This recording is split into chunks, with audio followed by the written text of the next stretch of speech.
What is up, Jesse, man? How are you, man? Episode 38, My Panther Pride Championship Weekend. We leave in the morning, my guy. 12 hours. 12 hours to be exact. You're leaving your house in 12 hours. Yes, sir. I am so flipping excited, bro. Me too, man. I mean, I'm clocked out of work. We got Friday off, so hey, I'm ready. I'm in full championship weekend mode now, man. Yeah, I got the less essentials kind of packed up from right here on the computer desk, like the things we're going to be giving away. Later we'll touch on that just a little. Little sprinkle of something for you guys to stick around for at the end. But yeah, I got that. Some, I call it our media bag now. It's got the tripod and things like that in it. Got some stickers to give away. So yeah, I haven't really I've gotten my things together, but I haven't started packing yet. I don't know if you can consider that packing, Bree, but I came home and she has everything's on the bed, stuff's packed into the suitcase. I'm like, she's ready to go. Perfect. Yeah, she's ready to go. I know her and Nina have been texting each other, figuring out like what we're gonna have in the car on the trip as far as food and drinks and stuff like Perfect. that. We don't have to do it. Yeah, we don't have to do it. Laundry's done. I just gotta fold it and pack it. Won't take long. We only need clothes for a couple of days. Oh yeah. One nice shirt. Yep, one nice shirt. Yeah, because I am excited for that. Oh, dinner tomorrow at Hamilton's. I'm getting that tomahawk. Yeah. Let me see if I can pull up that oh my god. Picture. Is it on fire? Yeah. I don't know what the flaming cutting board does, but I mean I'm not upset about it at all. Oh man. For a treat for this one. Oh, you got it? Yeah. Hold on. Check this out. So our buddy Ed over at the Bottom Line, his son is an executive chef at this steakhouse called Hamilton's in St. Louis. And last time he was there, he got a picture of what was going down. And man, can I say I am impressed and cannot wait. Yeah. I mean, I'm sure the picture doesn't even do it justice. Imagine what it looks like there. Right? Oh man. Yeah, because I've never gone to like a nice place where you've had to have reservations or like a nice shirt or anything like that. Oh, really? Oh, yeah. I mean, you got to splurge sometimes, man. Right. So that's why we're doing it. Well, man, so we've seen a lot of things come out, but we got the championship, man. Yeah. So Saturday, we're going at the Dome, which I'm excited to go there. Check that off the list. You know what I'm saying? I've been to quite a few stadiums, but this will be. Well, no, I've been to. It was Everbank, but the Jaguar Stadium. Oh, okay. When I was in high school. But other than that, besides for Ford Field and like, here in Detroit, I haven't really been to anything outside of here. Hey, it's a first for everything, man. Yeah. It's fun, especially when it's. I've never been to a championship. It's always been when I go somewhere, it's like I'm going in a hostile territory. As an away team, I'm going to see my team somewhere else. But so it's a neutral site as you can be, I guess. So it's going to be really interesting to see how the crowd is. I mean, in DC, they travel well, man. We travel well, man. It's seeming like a lot of people that we know in the community are making the trip. More than I thought. People that are hanging back, but like most of the people we know in the community, they're making the trip. Or wish they could. A lot of people have serious. Yeah. And if you can't make the trip and you're somewhat close to Troy, go check out the watch party. I beg you, you have to check out the watch party. The environment is so electric. Last time they had a photographer booth thing there, and they printed out pictures right there. This time, the picture is going to be a trading card. Yeah, I saw that. I don't know what the stats are. I didn't look at the back, but that looks. I'm jealous. I think it just says stuff about the conference championship. Oh, okay. With the score, the date, score, and the teams. Still, man. Mm-hmm. Yeah, that was cool. But yeah, go check it out. DraftKings. Good job, Jeremiah. He's been killing it. That thing last time it was that was awesome. I mean, we talked about it last time, but that dual video, that's awesome to see, like in real time, well, close to. And then like you got the people that we didn't know that were there that were hopping in and making it feel like a real game environment whenever it was like third down and we were on defense. Yeah, that one lady. Panthers fans. It's third down. Yeah, she's killing it. Yeah, every time. Yeah. So, well, shout out to her. We want to dive into this game. Yeah, I mean, what are you expecting? I mean, I've heard some people very strongly are bullish on the Panthers and some are on DC. I mean, it just seems like what kind of perspective? I think it's going to be a closer game than the last time that we matched up. It's going to be electrifying, and if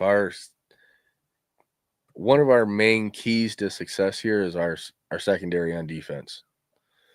If we can get our secondary to step up and lock them receivers down, and force them to, change their game plan and play to our strength, which is defending the run game, I think we're going to be very effective. And then getting our run game going and controlling the clock and getting ahead early.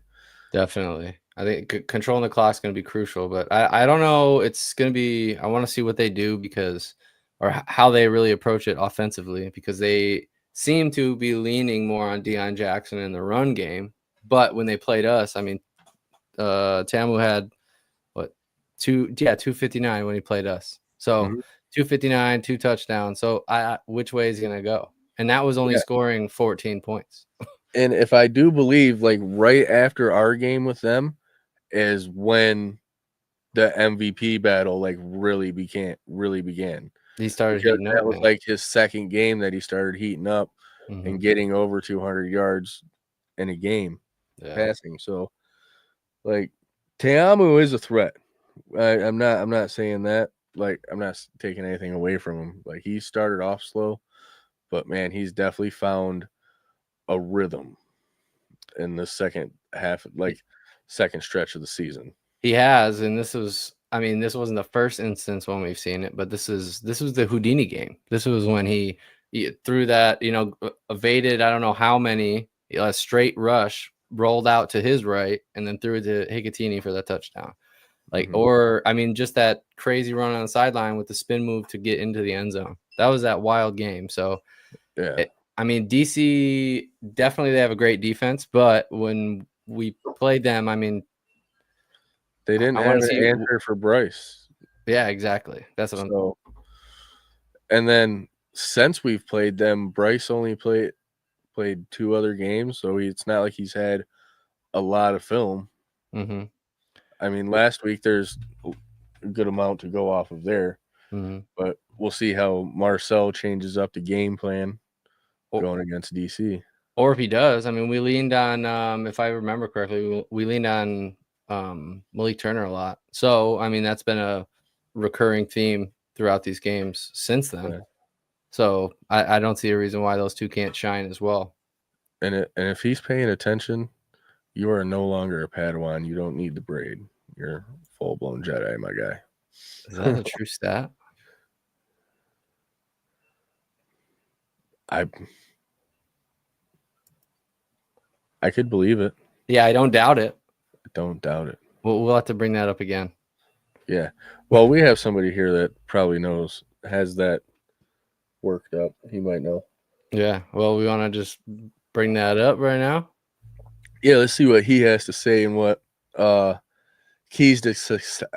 What he thinks our keys to success are. We're bringing Brian back since you guys enjoyed his stats and how he laid them out for you guys so much. We brought him back to come on and go over a few stats that we thought would be crucial in this game for our success. Hey guys, what's up, Brian? How's it going? Oh, it's going, man. Ecstatic. Our cautious optimism has paid off. Absolutely. Absolutely. And we know you're super excited for this weekend, man. We were talking about that before we got on a little bit. I certainly am, because as I said in the last broadcast that I was on, I did not get the chance to go in '83 to Denver, and regretted it all these years. And I said if I ever got the chance to see the Panthers in another championship game, I was going to go no matter where it was. Wow. Yeah. And St. Louis, man, it's supposed to be a pretty decent city from what I hear. Yeah, but I've been to St. Louis, and it is. It's a nice city. Yeah, I've had a good time. We're pretty busy. We're not going to have too much time to go around the city, but we have quite a few things we got to get done while we're there. Yeah. Business trip. Business trip. MPP's first business trip. Yep. Love it. So. Well, it looks like he already confirmed it, but I guess, do you know that it was that true? The Perkins and Teamu have both only been sacked 6 times this year.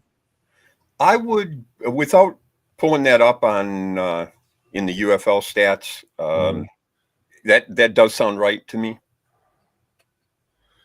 It definitely is believable. Hi, Posh. Yeah, something like that. I have to go to the UFL stats and look up, because I spend most of my time with team stats as opposed to individual. Right. Okay. All right. Well, thank you, Calvin. I appreciate that. Yeah, Calvin comes up with some good stats, so I think we can go with him on that one. We'll ride with it. Yeah. Which one did you need us to pull up first, Brian? Let's pull up the first one, just to kind of talk about, since we're talking about history here. So I posted a top 5 on the on social media, but this is what I extracted it from. This is kind of like the full history that people can see here. And I think what's really notable is not only did we put up a 40 burger that was our second highest team total ever on Birmingham, but you can see from this list that 3 of, and by the way, the parameters on this list is every game that the Panthers have scored in all-time history 30 or more points. And the ones highlighted in blue are just from this season. Right.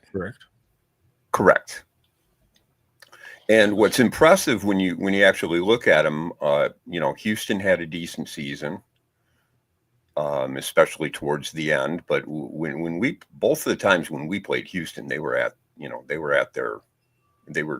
doing pretty good. They were starting to get it together. Mm-hmm. And the other 2 are against playoff teams. Now, by contrast, and to put a little context on this, since I like to put that term on it, the '83 team, which has the number 3 and 4 slots on this list, they did those against non-playoff teams. Those were spankings on non-playoff teams that weren't really that great. Especially Los Angeles. Los Angeles played in a very weak division, and that was the year before they had Steve Young and got real good and ended up beating us in the playoffs, and we'll have more about that later. But so I hate to sound like I'm patting myself on the back again, but I remember last time I made the comment about how I went out on a limb and I said this Panthers team is the best one that I've ever seen, even over the '83 team. Mm-hmm. You can file this away as more evidence to back up that claim. Well, And like you said, they're all playoff teams, so it's interesting. Like, iron sharpens iron. When that competition comes up, everybody's going to rise to the top, and I feel like that's this is a product of that. And what was really crazy is we almost covered the total points in point and a half away, weren't we? All by ourselves. We were what, a field goal away from doing it? Yeah. Right. Yeah, it was close. It was like 46.5 or 45.5. I thought it was 45. I could be wrong. And then it went as the game at halftime, I think it went up to 46.5. And that's why I was thinking if we got one more field goal, we would have toasted the over. Man. All on our own. So that's a little blending of 83, 84 Panthers and the modern, what were referred to as the modern era Panthers. And here's a little fun thing for anyone that believes in numerology or just the way sometimes numbers kind of seem to coincide magically with each other.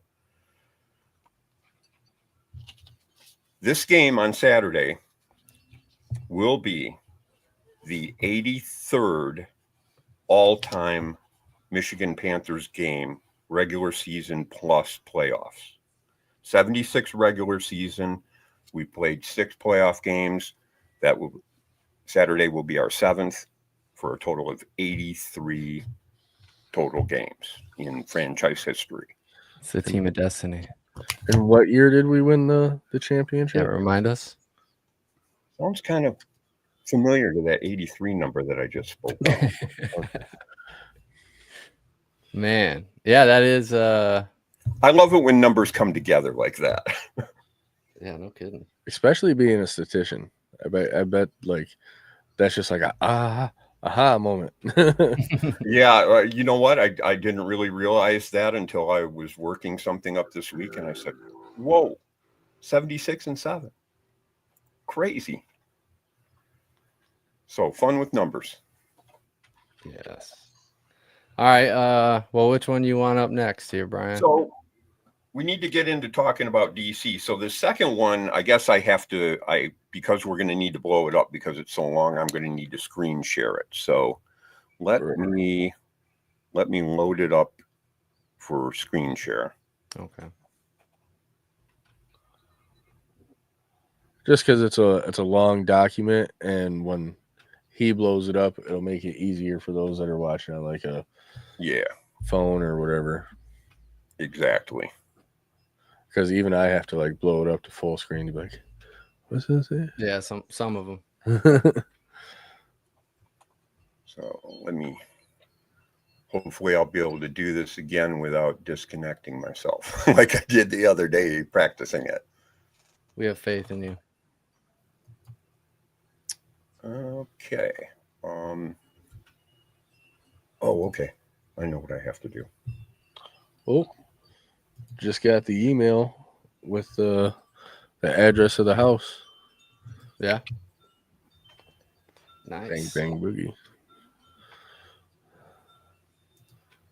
Yeah. There we go. Yeah. Super stoked. 11 and a half hours. Okay, so I've got the document. Now let me share it.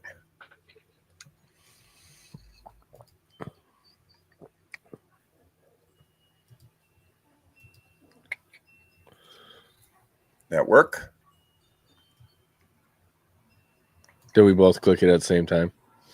Yes. All right, here, zoom in on that. Okay, now I'll zoom in on this. Yeah. Okay, so what I worked up here is kind of a little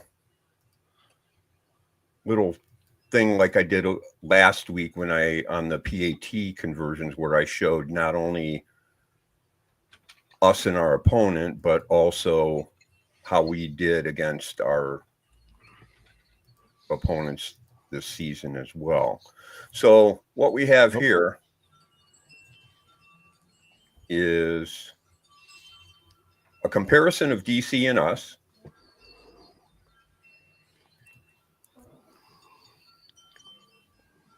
With some highlights.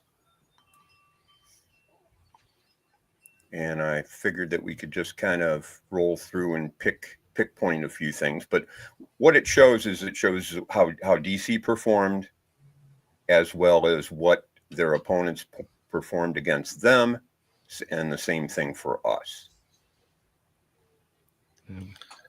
300 more rushing yards. But look at something that I see that's interesting is the team and opponents. For DC, they have a 1 point differential versus ours, which is what, 47? Yeah. I think that's kind of cool.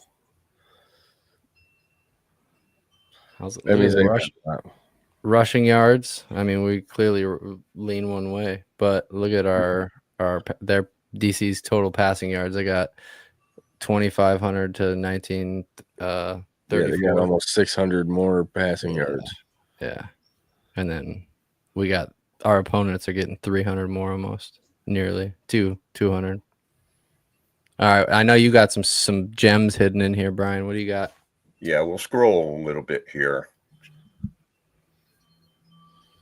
You know, where games are kind of won and lost. Yep. Kind of the things that will really, really matter. And again, we have... can you zoom in a little bit more, Brian? Sure can. How's that? Right there. Perfect. Yeah. Oh, right there. Yeah, right there. How's that? Perfect. And from the left to the right, the first two columns are DC, second two columns are ours. Yes. So go ahead, Brad.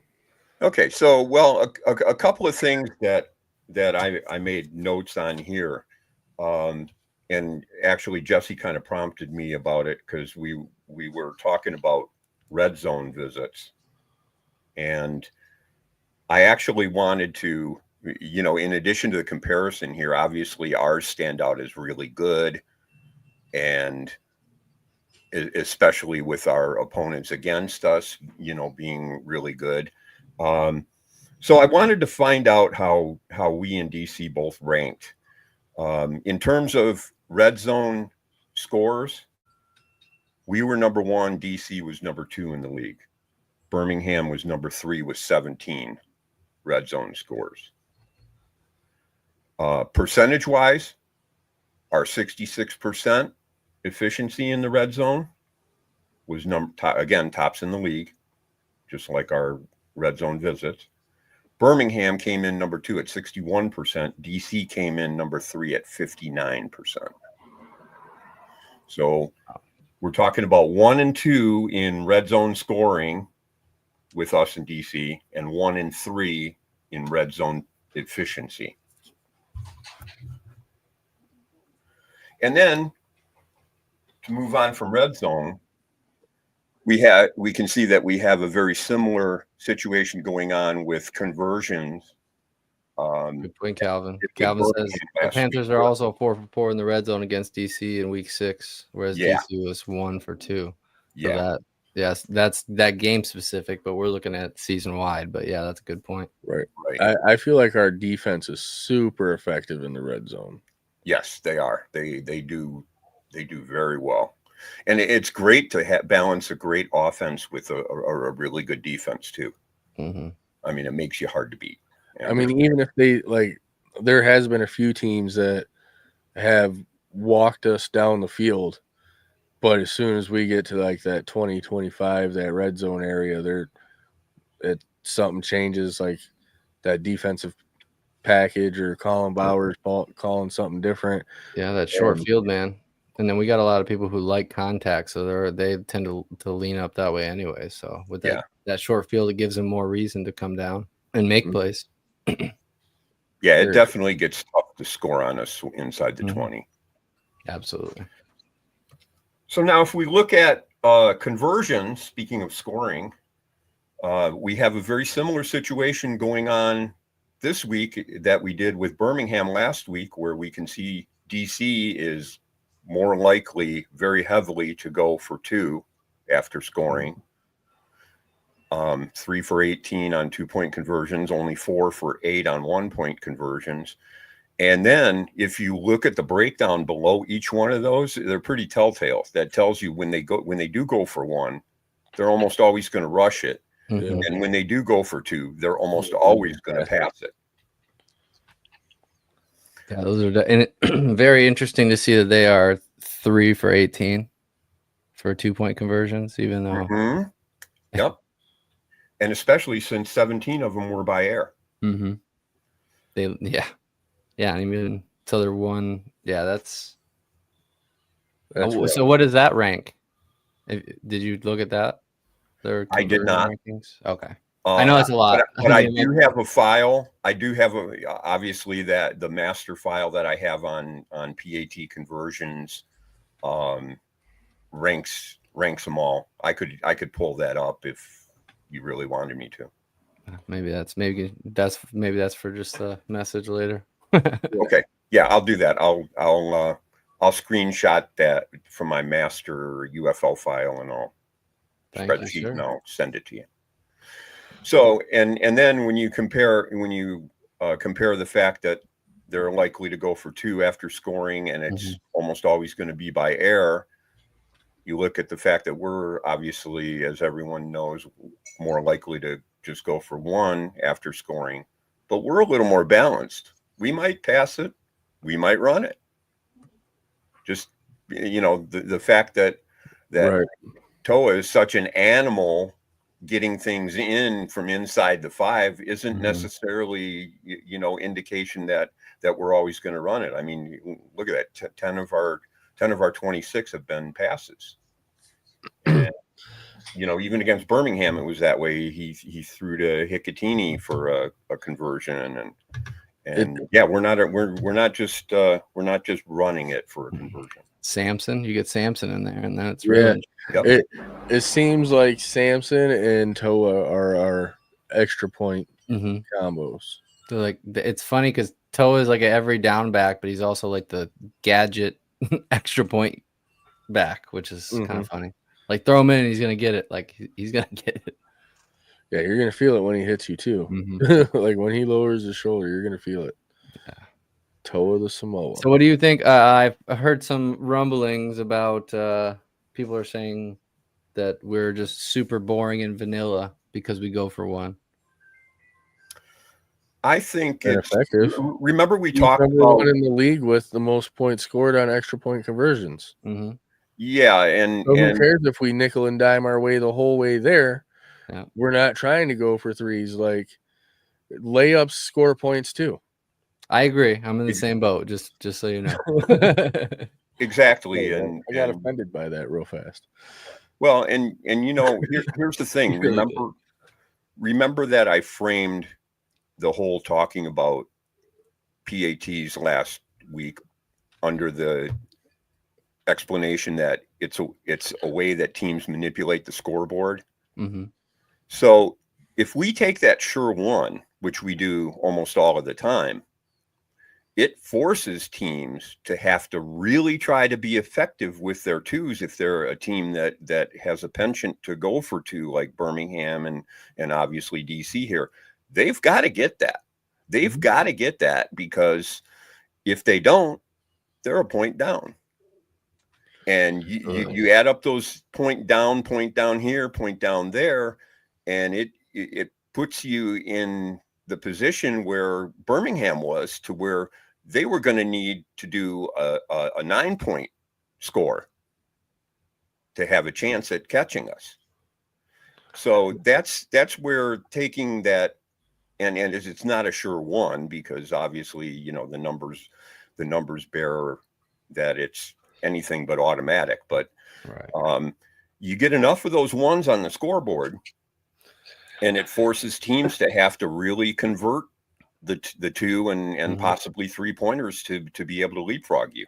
Yeah, and it shows too, because I mean, if you just look at our we went 16 for 26 and 1-point conversions, and if you look at DC specifically, so they had it out of 1 and 2-point conversions, they also had 26 tries, but only had 7 makes, because all of theirs were hinged on those 2 points.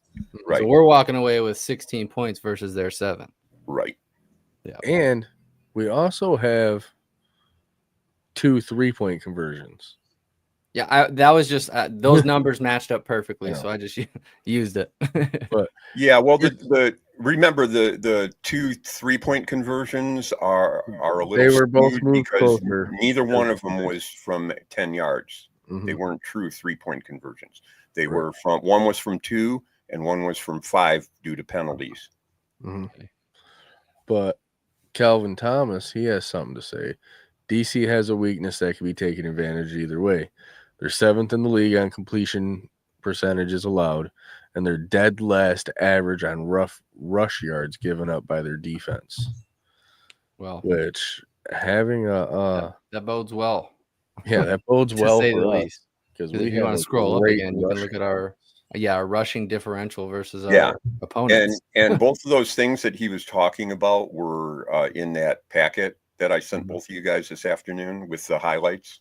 Mhm.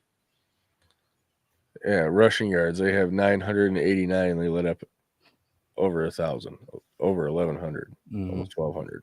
I know we just barely crested 800 in our what we allowed, and we're almost at 13. So Yeah, huge difference there.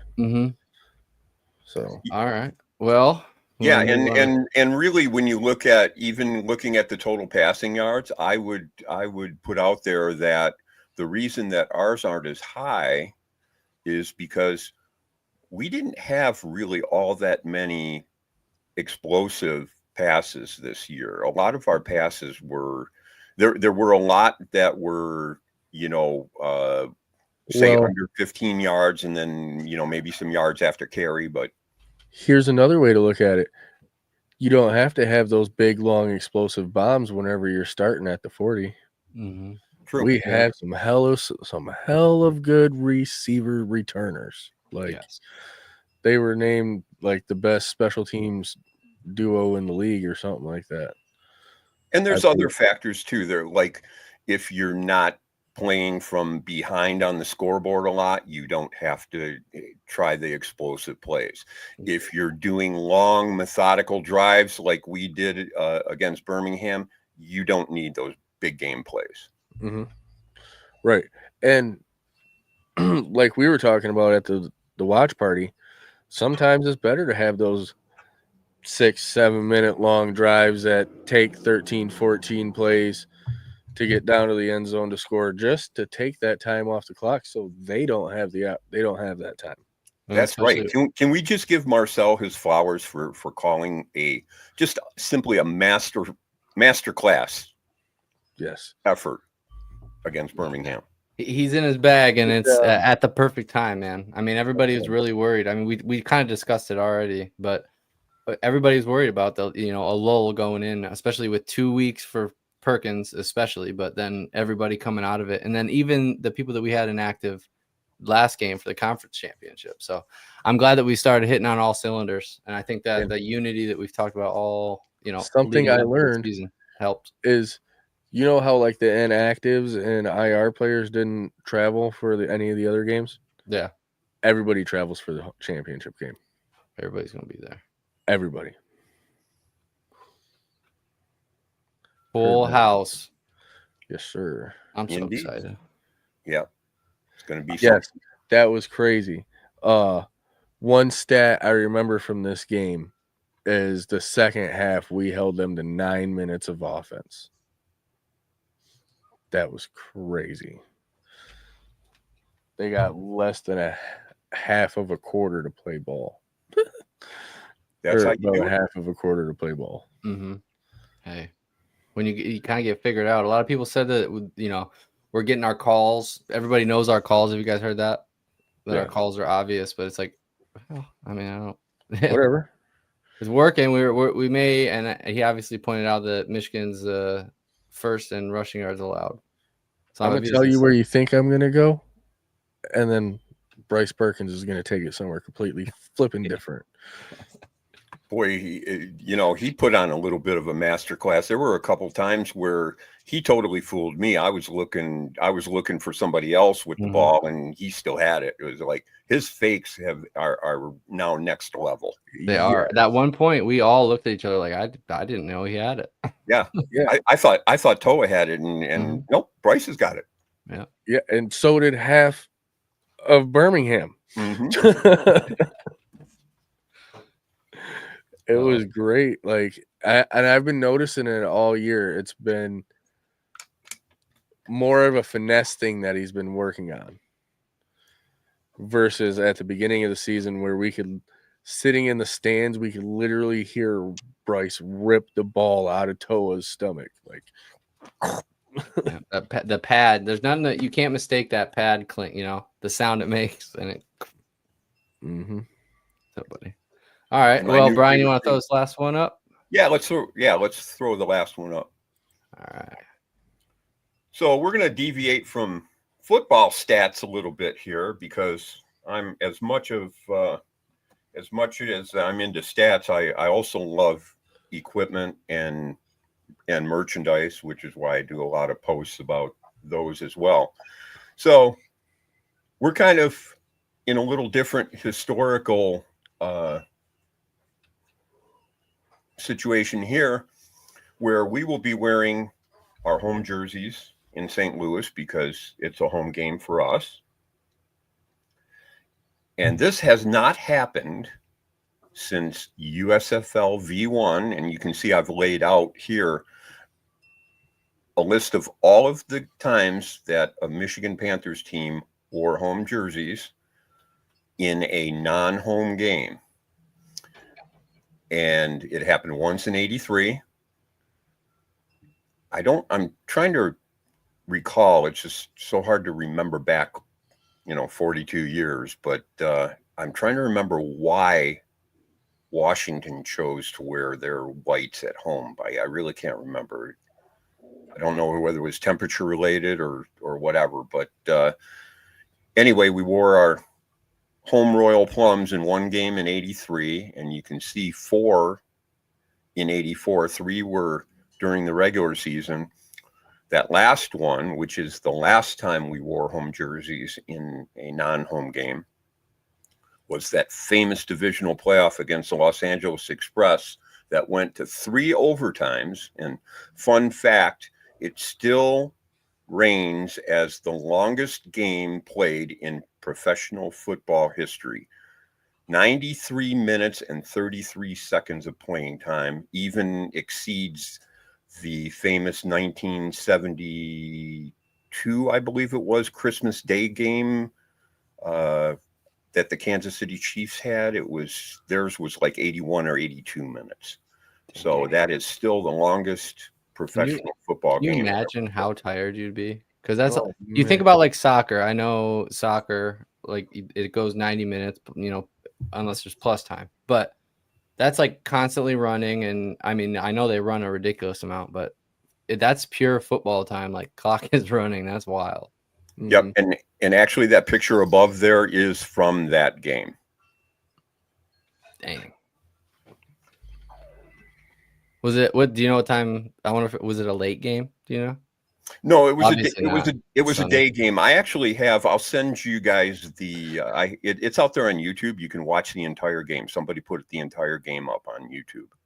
I'm gonna check that out. I was looking at it today for entertainment purposes, but I'll send you you guys the link to it. Appreciate that. All right. Oh man. So well, we will be wearing our home jerseys. We haven't heard about what pants we're wearing yet. Somewhere other than Ford Field or any other designated home venue for the first time in the modern era.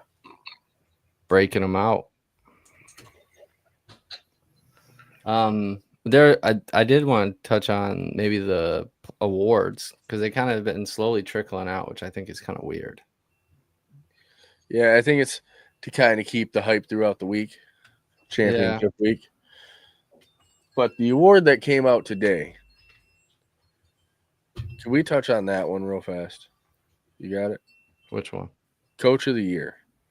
It's not even updated on their site. Oh, it's not even updated on there? All right. Yeah. Well, yeah. Coach of the Year, if you guys haven't heard, is Shannon Harris. Yes, he's the coach on the other side of the field from us this week, But who else could it go to? You know what I'm saying? Getting pretty much just handed this team 1 week before the season started to taking them to the chip. It's a no-brainer to me, I think. Like, it's got to be. Especially DC went through, we kind of touched on it before because DC and Memphis kind of mirrored each other at one point. Not exactly, but they were, kind of had a lot of turmoil in their offices. So you kind of see which way one goes and which way the other goes. I mean, on one hand, Memphis is the overtime champions of the 2025 regular season, but very true. The trajectory of the teams were very different. Forensic Barbecue says he has an 8-hour drive on Saturday, and we'll see him there. Yes, sir. Pay attention to the end of the show. Stick around. We got something. We got some news. Just hang out. Only other coach that could have had an argument was Holtz by getting 7 wins with the rotating cast of QBs. Understandable. I think that's part of the reason why Coach Nolan won it last year is because we had so many injuries and went so far in the season and did so well last year. So, I mean, I think Shannon Harris deserves it. And I think it's kind of interesting. I mean, I kind of just had it up, but I think it's interesting that Fred got it as well. Mm-hmm. But their defense is lights out, and look at the all UFL team. It's littered with defenders. Well, right. DC defenders. DC. So we already talked about Ken Kedrick. Yeah, so we got special teams. Yeah, we've talked about him, and I think we haven't talked about PETA. I think we just figured it was. I think we touched on it at some point. Yeah, but yeah, he was a ball hawk this year. Yeah, sure.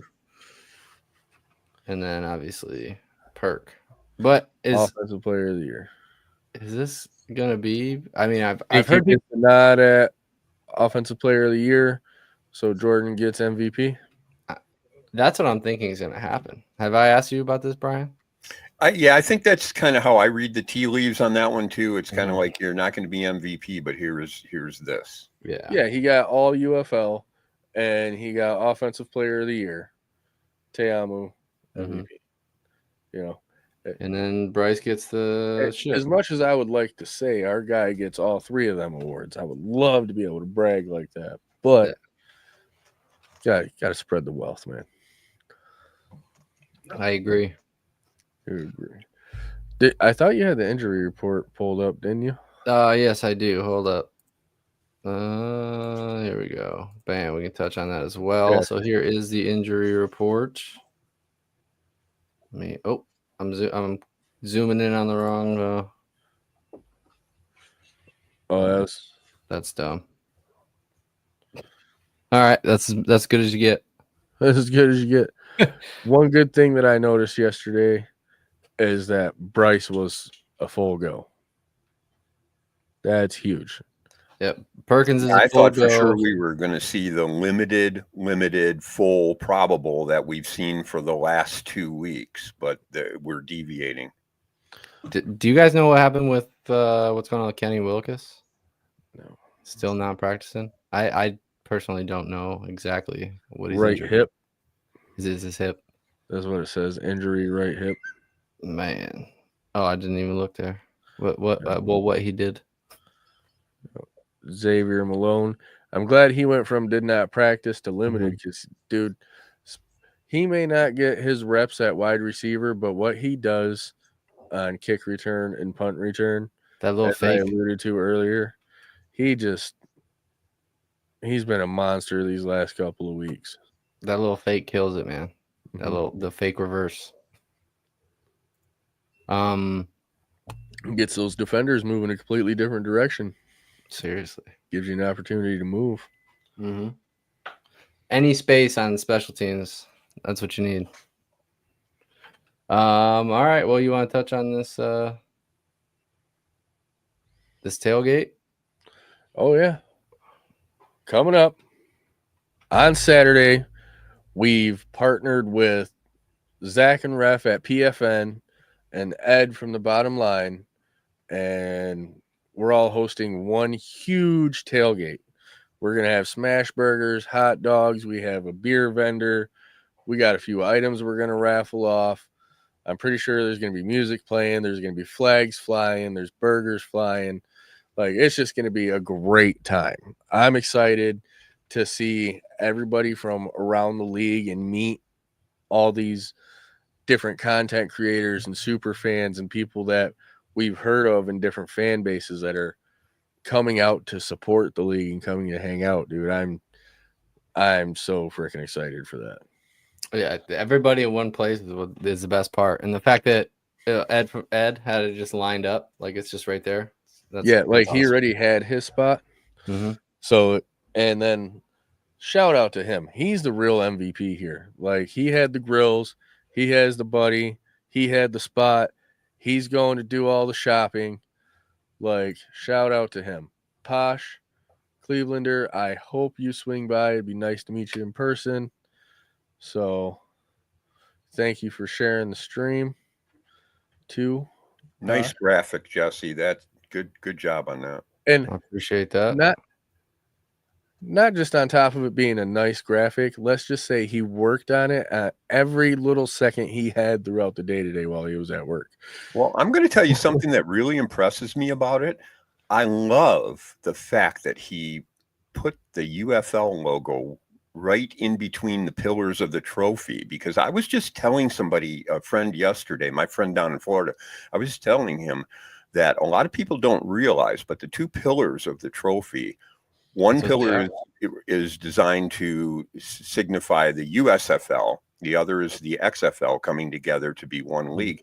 And if you look at the top of each pillar, they are the ends of a football, which are what comprises the UFL logo.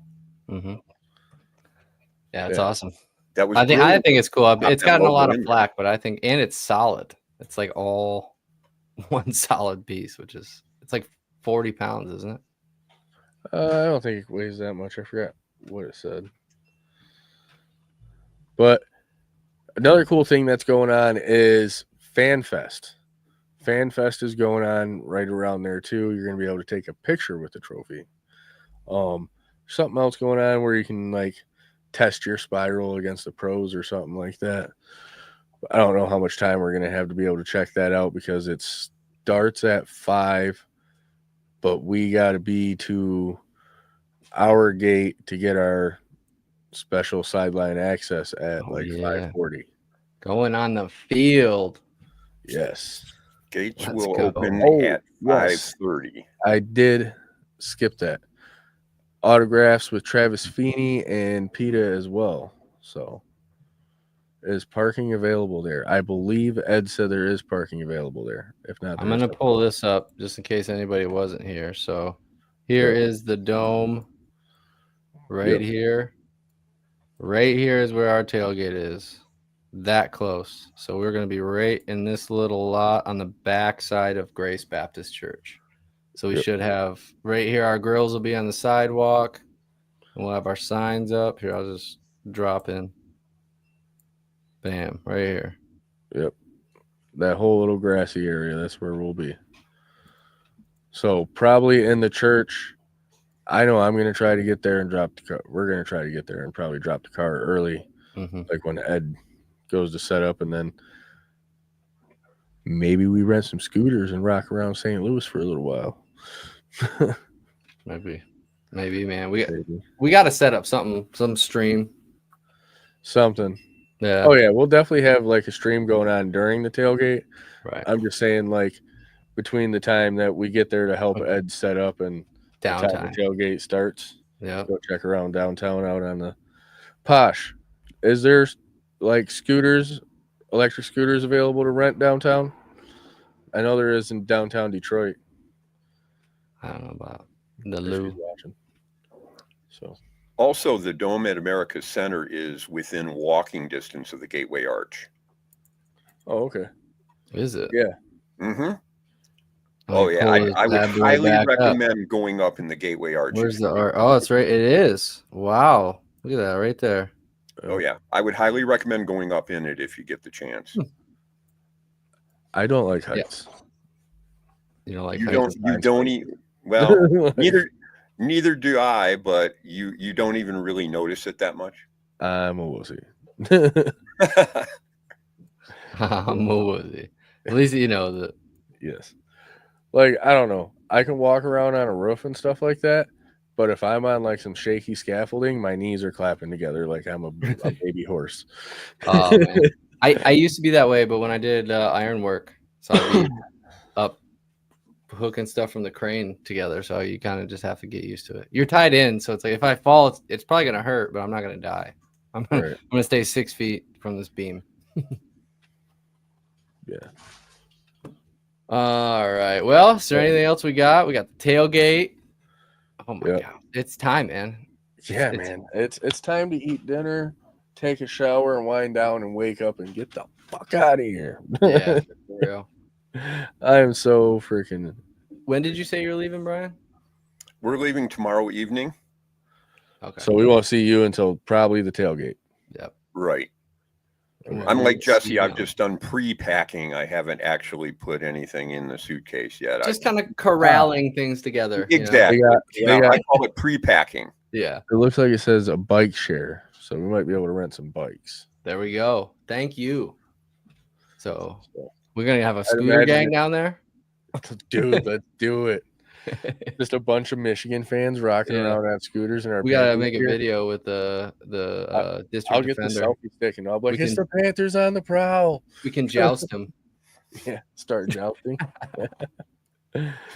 Well, Dad already told me he's not bailing me out of St. Louis jail if I rush the field after the game. So I'm not either, buddy. It'd be You're my ride interesting to- home. You can't do that. yeah, I can't It'd be do it. interesting to see how we're welcomed and treated in what's normally an XFL city. It is, but I think they'll be distracted by DC beating them last week. So I think Yeah, it'll be, I We're think gonna kinda- they are on our side.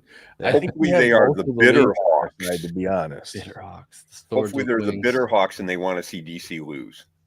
because the USFL teams that seem like they want to stay in conference and root for us.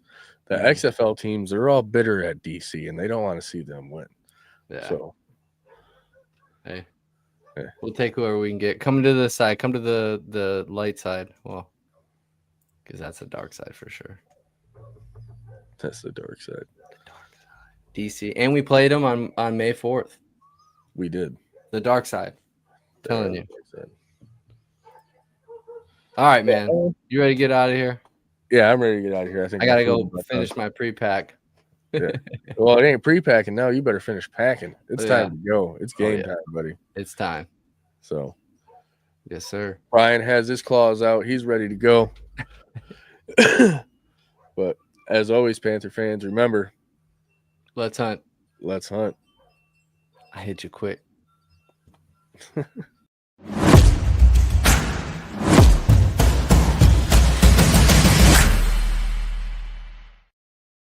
Louis still sucks.